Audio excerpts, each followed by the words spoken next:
Ko Wen-je is currently in pre-trial detention where he can be kept for a maximum of 4 months while prosecutors build their case against him. Can you tell us a little bit about how pre-trial detention works in Taiwan and how it differs from common law countries like the US and the UK? Pretrial detention is something that's commonly seen in what we call civil law countries, which are countries that have legal systems based on continental Europe, especially Germany, but also France. And in criminal cases, we see pretrial detention. Here in Taiwan, it can be up to 4 months. In Japan, I think in theory it's 23 days, but it can be extended many times. Ko Wen-je is far from the only politician in Taiwan to have been investigated for corruption. Can you tell us how common it is that charges are eventually brought in these cases? And if he is convicted, what kind of a punishment could he be looking at?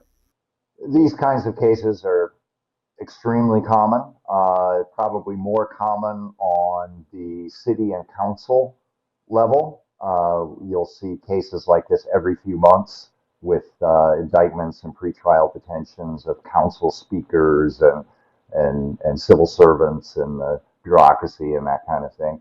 You probably see a major case like this involving a national level politician like Ko once every 3 or 4 years. He'd be looking at a multi-year prison sentence, especially if there was a bribe, 7 years, 10 years, something like that.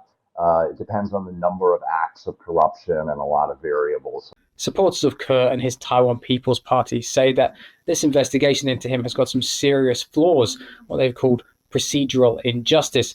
And they've even gone so far as to say that the current government is carrying out what it calls political persecution. Do you think that their concerns over the way this case has been handled are legitimate? I think that they have some legitimate concerns, but those are concerns that all criminal suspects have in Taiwan.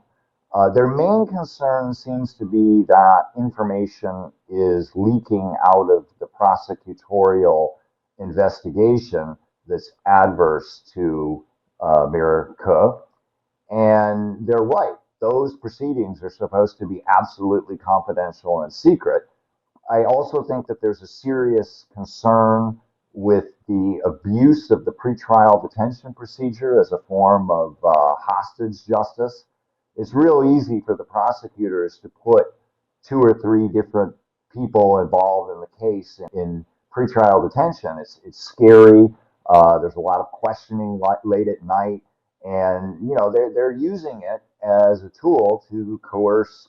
So yeah, I think they have some legitimate complaints, but they're complaints that all criminal defendants in Taiwan have, and hopefully this will be a chance for everybody to reflect on how we could have a more just criminal justice system.